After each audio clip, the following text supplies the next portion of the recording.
So, welcome everybody. Thank you so much for joining us. We're so excited to see so many of you interested in hearing what we have to share and being involved in this conversation. Carmen and my aim with this time was to share some thoughts as well as a case study, really so that anyone interested in digital transformation, agile, at charities could have a place to kind of hear what Carmen has done with my support in some ways, and yeah, we hope it's really useful. We're aiming this specifically at folks who have the power within their organisations to start to make some change, or are speaking to the people that have that power. So it could be that you're a head or director, it could be that you're speaking to them about this sort of stuff. So that's who we're particularly aiming this at. And it's great to see so many people from so many different functions here. We will be talking specifically about Carmen's experience, which is rooted in kind of digital engagement. We really believe that this approach can and has been successful in lots of different areas of charities, whether that's research teams, whether that's program delivery teams. So yeah, it's great to see so many of you here from so many different functions, because we think it will be really useful for you. In terms of what we are planning that you will leave with is a case study, as I said, of Carmen leading this transformation work at Amnesty International UK. Specifically, the results there are super impressive, both in terms of team motivation, in terms of pace of delivery of work, and also the results themselves in terms of those. So we're also going to be talking to you, or I'm going to be quizzing Carmen a bit more about her approach to transformation, and we hope that that will give you some food for thought about how you're approaching your transformation work. And you'll also have the chance, there's a good chunk of time at the end for you to ask Carmen your questions. So definitely have those in your mind, scribble them down, ready to share them verbally or in the Zoom chat when we get to that section towards the end. So a couple more people to let in the waiting room, and I think let's jump in. So I am really excited to introduce Carmen Barlow to you all. She's been a regular participant at the Charity Agile Leaders Club, which is a small group of leaders who are driving agile transformation at organisations who get together regularly to share what's going on with them and support each other. She has led digital transformation and strategy work at multiple different UK charities, including Plan International UK and Amnesty International UK, which we'll be talking about today. She's now a consultant who helps other charities to use digital approaches and tools to engage the public at scale, whether that's to raise money or whether that's to change attitudes or policies or laws. And as I said, I believe that her work is really transferable with wherever we sit within our charities. So I'm going to stop talking in a moment, but I wanted to ask you first, Carmen, your role when you were head of comms and engagement at Amnesty. We've talked a little bit, I've mentioned that you've got great results through transformation work.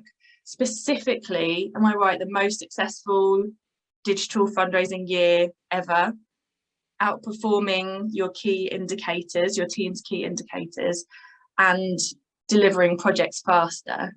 So I guess the question is, like, what was the situation when you arrived? What were you brought in to do? What was your task?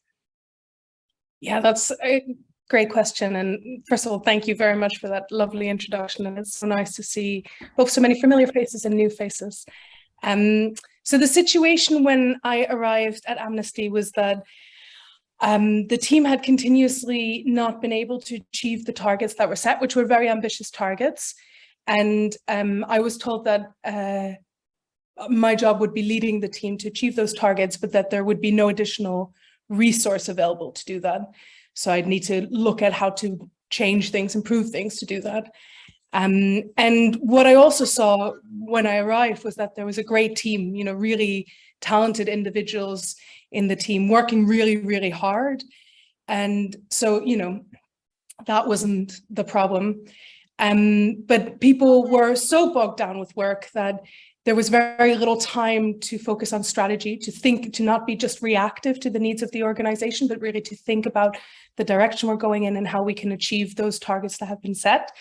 And as a result of being time poor, also a lot of sort of working on your own or in silos, and the sort of feeling that from experts that they were often not being consulted early enough, or they really should have known about something that was happening, and there probably wasn't time to bring them in at the right time. And yet people spending a lot of time in meetings, which I always think is quite a red flag. If a lot of your time is spent in meetings and you don't think that's productive time, I think that's always a red flag. And then the last thing, despite spending so much time in meetings, there was this feeling that I just didn't know this was happening. That was something I heard a lot. I didn't know this was going to happen. I didn't know this was happening in the organization. And this sort of feeling that poor information sharing was getting in the way of us all spotting opportunities and collaborating better. So those were the things that I noticed when I arrived. That was the mission I was set and some of the challenges I could see. It sounds like you spent some time, like, how did you find out those things? How did you get a sense of what was going on? I mean, one of the things I do whenever I start a sort of strategy or transformation project, which is also what I did at Amnesty, is I go through a sort of discovery, often quite rapidly. In the first few weeks, I meet everyone, not just for a coffee, but to actually understand their role, understand what their view is of how they're contributing to the wider goal, understand their sort of greatest challenges, where they feel blocked, where they think they could be doing other things or things better, or where they think what they're doing isn't really adding a lot of value. And also any ideas they have around things that could change or opportunities that maybe we haven't been able to pursue. And then I bring all of that together from all of the people in the team and also key stakeholders from across the organization and pull out sort of key themes around the challenges, the ones that I also see, and ask questions around outliers, show sort of the opportunities that I think are really spot on. And I play that back to the team. That's sort of quite an important step to see whether what I'm hearing is true, whether that feels true to the people I'm talking to. And, I think that's both about sort of building that relationship and trust, but also making sure you're going in the right direction. If there are elements that need to be challenged or where there are quite contradictory perceptions, I think it's really important at this point to sort of nail that down. And then I did a little bit of research, what could we do? What was out there? What were other people doing? I did things like coming to talks like these and reading some books. One of the books I had recommended to me was Scrum, doing double the work in half the time. And that was by Jeff Sutherland. I probably got the title wrong, but it's a great read. He talks about all these different examples of where he's applied Scrum, which, correct me if I'm wrong, Eleanor, is a form of an Agile methodology, and sort of what effect that had and where it tackled issues. And that felt really relevant. And so I brought that back to the team and shared those ideas and that sort of approach and what that might look like and how others in the sector might be doing similar things. I mostly actually looked at tech because I don't think there was that much of that happening in the sector at the time. This was in early 2020, is it? Or in early 2019? Oh gosh. You're taxing my brain now. Can't remember. The last few years have been a bit of a blur. A couple of years ago, pre-pandemic. Pre-pandemic. Okay. And so there was a fair bit of consensus building that I tried to do. And the reason I'm talking about this might seem really obvious. I tend to jump ahead to the implementation part of these things, but actually this front bit in terms of transformation, cultural change is so important, right? Is to get everyone on the same page, agree that there are challenges, agree that something needs to change in order to tackle the issues. And so I did a fair bit of that, wrote down some of this into sort of a mini strategy. What's our vision? What are our priorities? I had to do a bit of work with the directors to really nail down our priorities and put numbers against them, which I think help the team. And then it usually goes through a period of buy-in, getting the resources you need if you do need addition, or moving resources around to enable that. In our case, in the budget, we needed to move some things around. And then we tried a trial. I tried to run the first trial sprint, which after reading the book, I was like, easy peasy, we'll do a sprint planning session. It'll just be, we'll size things, we'll decide what we focus on the next few weeks. And it's fair to say that at the end of that, I felt that it was a hard meeting and we hadn't really meaningfully changed how we were going to work. And that was also something that the team reflected back to me, which I think showed us all that it was time to bring an expert in. And that's how we came to work with Eleanor with Tilt. And Eleanor came in and then did a proper first trial with us. So at this point, you know, my manager was bought in, the team was aware of what we were doing and why we were doing it. And then seeing the sort of principles at play, seeing examples of stand-ups that other teams were doing and doing a sort of handheld first few sprints together with, at the end, always an anonymous vote to opt in or opt out of working in this way or going back to working how we did before. I think all of that was really important in terms of building trust and doing this as a trial that felt supported, and even the people who initially didn't vote for continuing in this way, it was always the majority that voted for continuing this way, but initially the numbers of people that weren't feeling comfortable with that was, you know, a few, and those people got more support. You know, we asked people to reach out if they felt, it's an anonymous vote, right? So we don't know who voted, but the people who were feeling that this was challenging, we provided a lot of support for. I talked to them regularly in one-to-ones. Eleanor provided training on different tools. And in the end, you know, in terms of the actions taken, it was also about measuring. So after a 9-week trial, we measured against some of the success measures we'd set out. And then at the end, after a year, we measured again. And it was about sort of playing that back to the team, but also to the leadership to show the impact of that work. What I love about your approach there was that you involved the team. I know you were saying, yeah, in the detail that you went into, playing back to the team and checking in with them. This is the themes that I'm seeing in the challenges that you're experiencing. Is that correct? Does that reflect what you're after? And then through that, that's what part of what you used as your success criteria for trialing agile ways of working, as your best guess of how you could deliver more with less. And also, as you said, it built trust in them, that they could trust that you were also trying to achieve more for them as well as for the organisation. So I love how many times you went back to them. I remember you saying, like, after you did that first trial yourself, going back to them again to get more buy-in, to be able to say, okay, that didn't work as we expected. Yeah. What's the next round? Yeah, I think sometimes we forget that actually a lot of the work that has to happen is that sort of one-to-one persuasion, not persuasion, but sort of coming to a point of agreement where you can move forward. And that does just take time. So I guess what I'm saying is, to anyone who's in that position, you know, hang in there, keep doing your persuasion. It's important. It's going to be a key to being able to create meaningful change. And so we worked together, as you said, over 9 weeks to run, I think, 3 2-week agile sprints.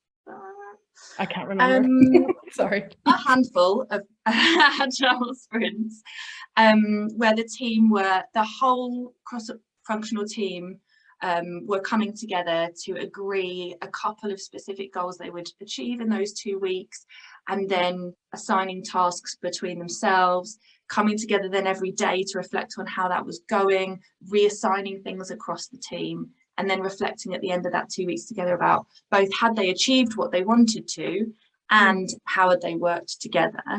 So could you break down for us a bit more about what were the results at the end of that, the 9 weeks together, and at the end, I know you're saying you looked back after a year about the impact that agile ways of working had and that kind of wider transformation it had. What were the results that you saw?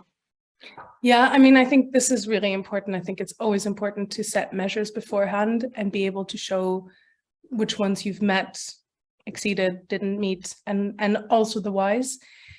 So the trial was really interesting. So the first 9 weeks, obviously it's turbulent when you're trying a new thing. It's a lot of excitement. Some people were feeling like it was very new. But overall, on asking the team at the end of the 9 weeks how they felt, we got a bunch of really great feedback. One person said there were more moments of celebration in the last 3 months than they'd been in the 5 years before. I thought that was really wonderful to hear from a manager, especially. The team also spent more time delivering high impact work, and they reflected themselves that was because there was a shared understanding of strategic priorities. And the proof was that projects that would, so we delivered in the first 9 weeks a new engagement tool, and that was, Rennie, who was delivering that, was able to do that in 2/3 of the time that it would have usually taken. And that was primarily because we'd removed things like meetings for sign off and review, because everything was in a centralized Trello and we were having daily stand-ups. So there was an ongoing review and there was no need for people to sign things off in different stages. And I think that made a big difference. But generally we could see the pace increased. Really, you know, we were saving 1/3 of our time, which then also meant that we were seeing results earlier and more. And the team generally reported on being better motivated. They felt clearer on where we were going, how success was measured, and we were able to do things faster.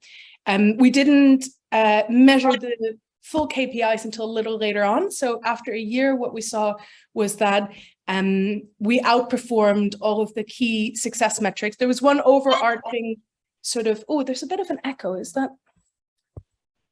Maybe it's just I can't hear it. I'll double check that everyone's muted. So yeah, the success measures that we set were around our KPIs. So we outperformed all of our campaigner engagement, online fundraising, lead gen KPIs. And we had the best online fundraising year that Amnesty UK had ever had, which was really important, of course, because that was also, you know, after March, that was also where a lot of our other fundraising incomes had been impacted by COVID. And in terms of tackling those key issues that we set out to tackle culturally, you know, better information sharing, that felt very well tackled by the daily stand-ups and by the sort of centralized place of work. We tackled the silo issue through having joint sprint goals, but also much better understanding of our strategic priorities. We tackled the meetings, because now that people were working together more through the sprints and the daily stand-ups, we could also share out that just one person would go to a meeting rather than people from different functions within the team, and bring that information back to stand-ups. And I felt strongly, and as did other leaders in the team, that there was more time to do strategic work, because we were taken out of some of the day-to-day that wasn't really adding value, or us being there wasn't really adding value. So it really felt like we tackled the cultural issues, and we'd also outperformed our targets, which were the two things we set out to do. Your personal, Carmen, what I really admire about the way that you work is your laser focus on setting clear measures of success at the beginning and constantly measuring progress against them, picking a handful, agreeing a handful, co-creating them together. And that's often something that I think can get missed when you're leading transformation. It can feel intimidating to pick a couple of measures, but actually what I particularly saw you and the team do at Amnesty was how much clarity it brought you, and focus, knowing exactly what you were measuring, what you were looking to change. That helped you to make quicker decisions about where you focused, and adapt if you needed to, if you weren't hitting those. So it's something that I think can be overlooked, but is really, really valuable, and I saw add loads of value to you there. Yeah, thank you for saying that. I also think it was really helpful that we prioritized. You know, I worked with the directors to not just put numbers against what were the things that we needed to achieve, because it's motivating to know, you know, it can be overwhelming. We work in organizations that do so much, and we're trying to achieve so much, and there's a lot of weight on individual shoulders and team shoulders, and that can feel, you know, sometimes that's motivating, but sometimes that's suffocating. And I think actually, if getting that clarity of these are the 3 most important things that you need to do this quarter or this year, and these are the numbers that we're going to use to measure whether you have been able to achieve them. Whenever you can do that, that is such help in those moments of, you know, it feels often like they're constant moments of reactive work needing to happen. And I don't know if this is a shared feeling, but particularly in campaigning organizations, this is something that happens. And so having those priorities right to hand, knowing exactly in this situation, we should be prioritizing this campaign or this kind of action, or this, can really make a big difference. And that's a leadership challenge. You know, that's something that teams can ask leaders to do, but ultimately leaders need to give that direction. Agreed. I also wanted to mention the wider, as we kind of wrap up the headlines of the case study around the work that I supported you to do, that you led at Amnesty, couple of thoughts is thinking about the wider organisational change that your work started to drive. I know Rose here today from the Human Rights Education team, whose ears pricked up when she heard you sharing your results and how the team were feeling, and the Human Rights Education team now work in an agile way, which does look different to how your team works in an agile way. So it's really exciting to see multiple teams at Amnesty noticing and starting to embed these ways of working. I know multiple other people's ears have pricked up across the organisation. So and the other teams, I was just thinking about a question we often get is, well, it's all very well one team working in an agile way, how do they interact with the wider organisation? And I remember specifically that you got lots of positive feedback, or your team did, from the teams that you interact with regularly about how they felt. I don't know, I can't remember the specifics, but I remember getting really positive feedback. Can you remember? Yeah, I remember, yeah. I mean, Niall, the head of media, and some of the other heads fed back that there was real it was really noticeable that the team were all working from the same place. There was a shared understanding, both of sort of the work that was happening, the priorities, but also information was flowing very well within the team. That was something that was remarked on. And then also that the collaboration, there was, by prioritizing better, there was space in some spaces to collaborate a lot more and better. And I think that that was really noticed. But I think the pace was something also that was reflected back to me as a real surprise at how quickly the team was turning things around. And that's, that's also massive credit to them taking this process on and this way of working on this cultural change on and really running with it. Yeah. Thank you. We could talk forever about this, and we have in multiple different places. So if you want to find out more, we are very excited to have been featured in the Chartered Institute of Marketing Real Life Physical magazine. So you can read more about it there. There's the case study on Tilt's website, or get in touch with us if you want to hear more about the specifics of the work at Amnesty. I know now, Carmen, you're working as a consultant with multiple different charities, looking at kind of doing similar work to that you did at Amnesty, looking at digital strategies and transformation specifically. And I know you've been speaking to lots of people about across the sector, and I would love to kind of zoom out a layer and ask you more about how you approach that transformation more widely, as you're now doing this with multiple different organisations, so that those of us who are looking to lead that inside our organisations can take some notes and think about maybe what we can be doing differently, or what we can take in terms of how we approach transformation. Yeah, I mean, I think, firstly, can I define transformation? Because I think it's one of those words that I feel like, it reminds me of digital and strategy. These are all terms that are thrown around a lot. And, you'd think someone who's focusing on working in digital strategy and transformation, I would feel really comfortable with all of these words. And I do, but I think sometimes they're sort of banded around and maybe there isn't so much shared understanding. And so I'll start with transformation. If people want me to define what I think a strategy, well, actually, I think a strategy is quite straightforward, right? It's having a direction and some key measures for how you'll measure success. And what's useful within that is to set out how you're going to support that to happen, what changes you're going to make. So it's like it's a vision and how you're going to measure progress. Success measures, yeah, and some sort of understanding that things will have to, you can't simply change the direction of the ship. There will need to be things that you need to do in order to enable that. So I think that's it, and you can call it whatever you want. It doesn't have to be called a strategy, but that to me is a strategy, so we get a shared understanding. Digital is anything sort of online. I work, as Eleanor said, mostly with teams that do public engagement or digital mobilization. So engaging the public at scale in campaigning, online fundraising, and attitudinal change. So when I talk about digital, I'm often talking about that.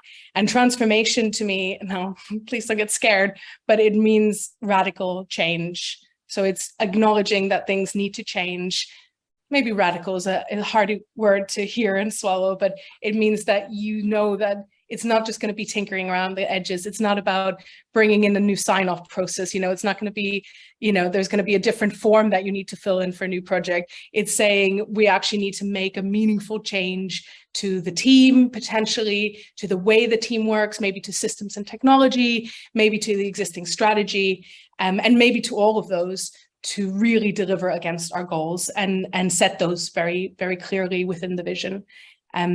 So I just wanted to say that up front because I think it's really important to acknowledge that transformation has been hanging around as a term for a long time. I think people have slightly different ideas about that, but to me, it sort of encompasses meaningful change to achieve our goals.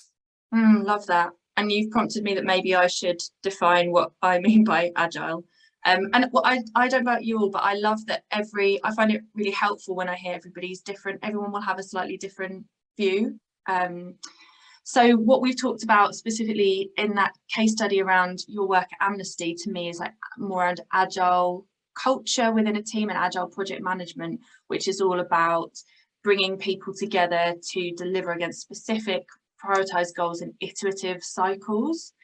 There's something else that we're often thinking about, which is organizational agility, which is being agile as an organization or as a group of teams, which to me is more about enabling our organizations to be adaptable, to be set up to sense and respond to what our supporters or what the people that we're serving need, regardless of whether we're looking at a more micro level at team or whether we're looking at a macro level at an organization or even a sector level, the whole charity sector. To me, it's all about those principles and values around being focused on your user needs, being transparent, being more networked and empowered, building things iteratively and putting them out there quickly to get feedback, regardless of what scale we're talking about. Those same principles and values apply.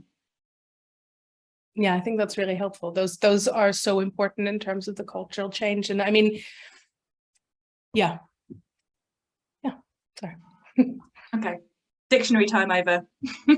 So we've defined transformation, we've defined agile. So in terms of how you, Carmen, go about transformation, because you've done this and you are doing this at multiple different organizations, it's really helpful to know, like, what's your general approach? What are the steps that you take?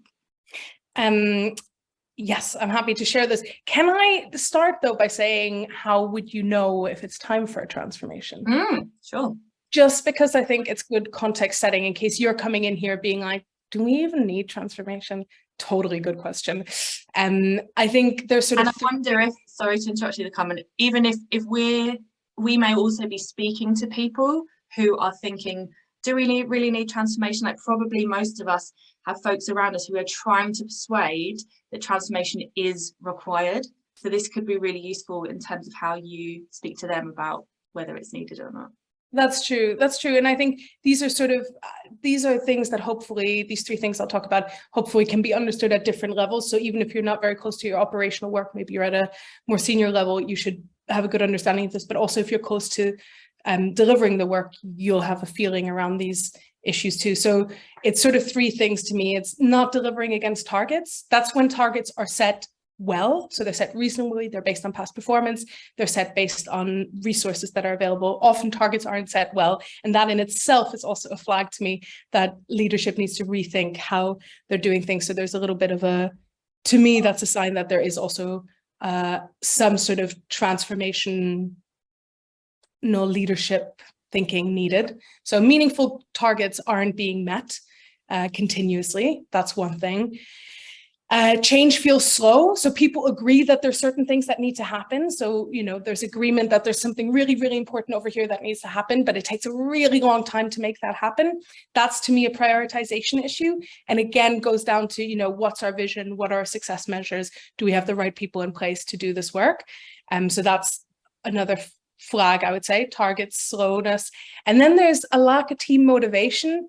And I think this is something that maybe sometimes people just think it's down to the individuals, but I don't believe that. I think it's the leadership motivates the team. And if you're really clear on what you're doing, and if you're enabled, empowered to do your work, and you know how you're contributing to the wider vision, you know, your role within that, then I think that creates quite a motivational space. If you're constantly in meetings, you're stretched way too thin, you don't really know what's going on, you have the feeling some people are keeping information, not sharing it with you, and you don't feel like your expertise are really being used, maybe you're not being consulted, maybe you're not in the right spaces, that can lead to lack of motivation, and that is a real cultural issue. And so transformation tackles cultural issues in my mind, as one of the sort of key areas of culture, process, and strategy. And so those are the three areas that I think transformation really tackles. And I think, you know, it's time for transformation if you're not meeting your targets. It feels like things are a real slog, it's too slow, you're not responding fast enough, you're not keeping up, and teams are not clear and not motivated. Or are feeling some of those feelings. That's not a constant, but yeah, that's problematic. So if we're noticing those things around us, that those can be flags, okay, time for transformation. Change. And so to answer your original question about how I go about it, I haven't forgotten, sorry. You know, this is going to sound really repetitive, so sorry, bear with me. I'll say it for a third time, but I think it's really about setting clear vision. So organizations often have really great visions for the organization, but I think for a function, there needs to be a clear vision of how you're going to enable that or what role you play in that. That sounds like a really simple thing, but in order for that to be specific and clear and something that people can use as a roadmap, that's the direction we're going in. That's how we know when we're done. That needs to have meaningful measures, milestones, and goals. And then I think one of the things that we sometimes forget is that in order for goals or targets to be meaningful and be something that we all trust is a good measure of our success, they need to be meaningful and trustable, right? So there needs to be data that you can get to. It needs to be data that people understand. You know, if it's a really complex lifetime value model that no one really understands, then it's really hard to trust that as a measure of success. So even if they feel less sophisticated, I always suggest that teams have measures of success that mean something to them, that they can access easily and they can keep an eye on. And that's, like, I guess, a foundational piece of any kind of project or any change or any strategy, is make sure you're measuring.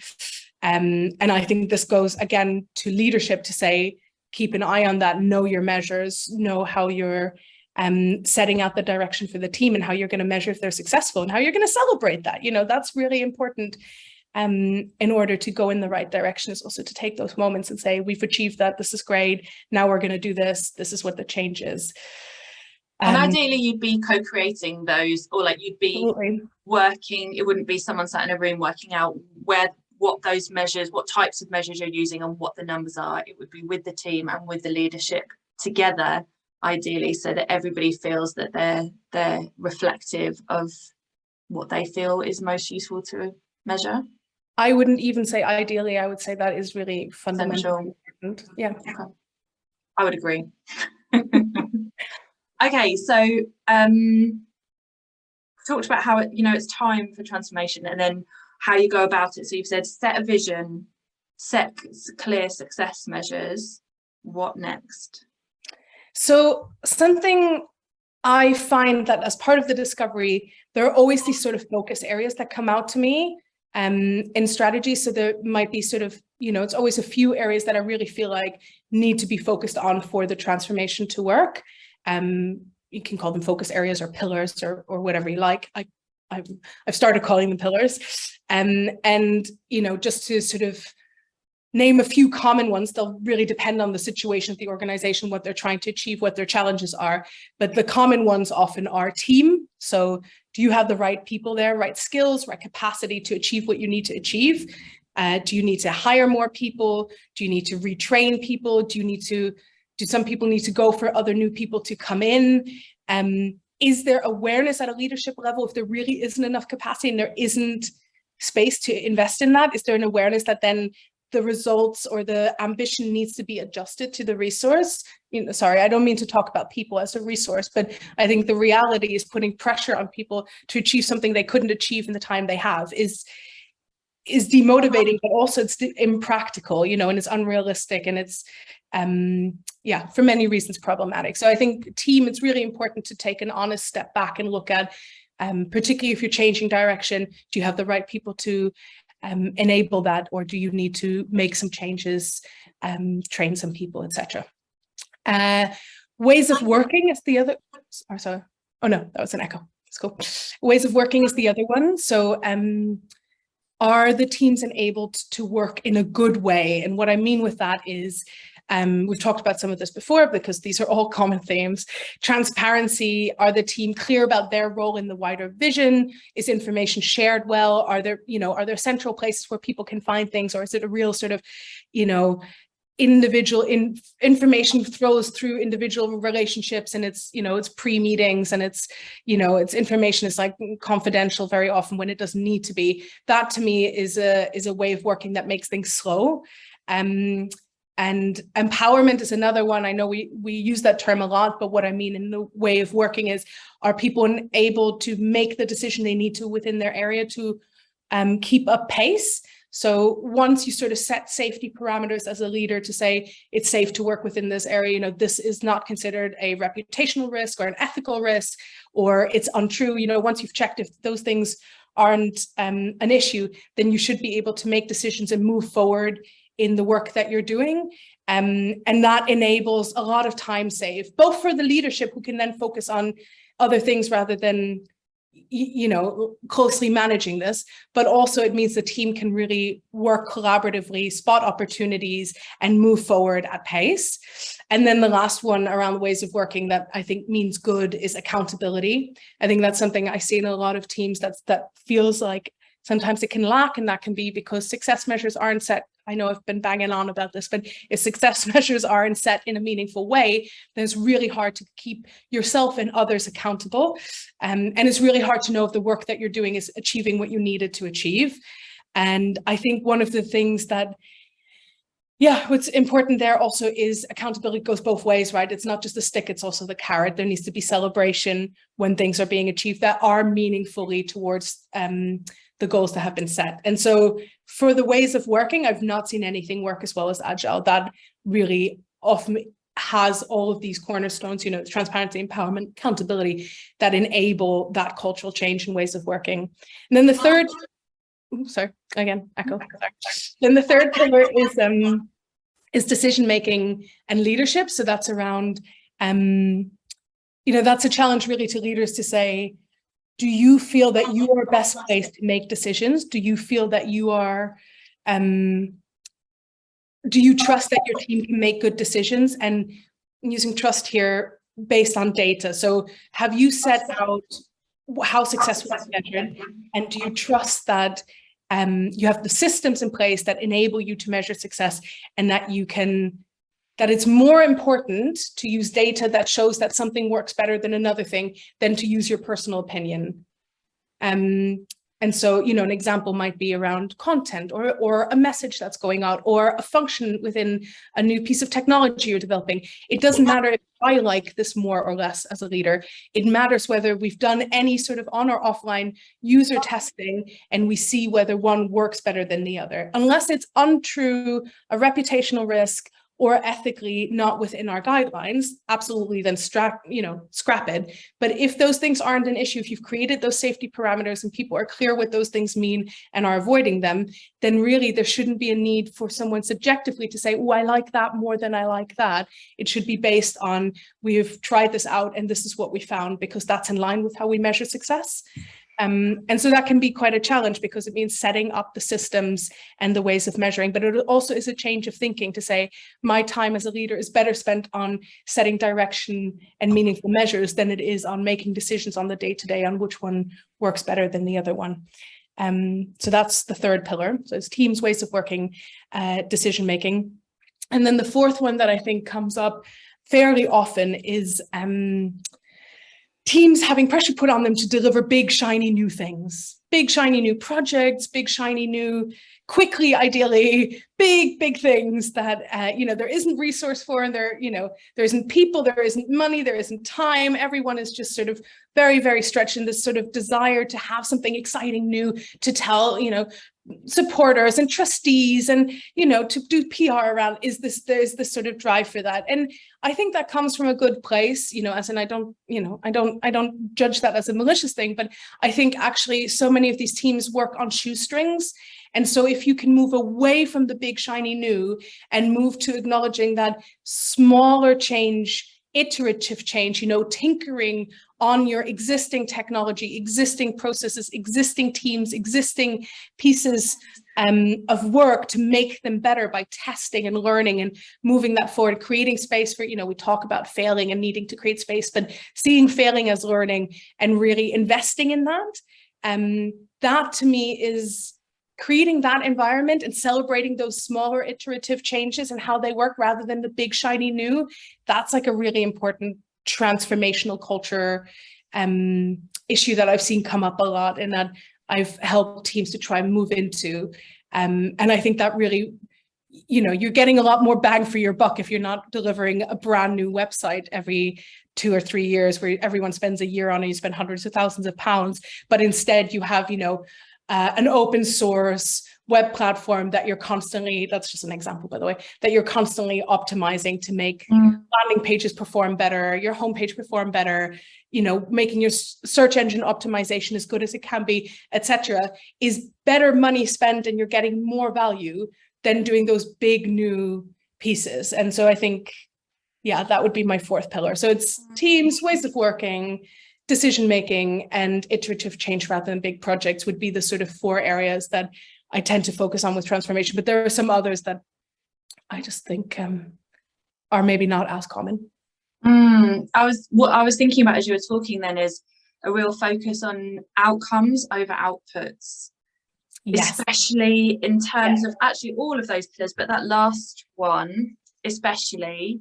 That's something that at Tilt we spend a lot of time supporting teams to move their thinking more towards the outcomes that they're aiming to deliver, but especially leadership, because that helps you to decide, rather than they're like, oh, we need a new website, what's the why, what's it going to deliver, and there are other more cost efficient ways of delivering it.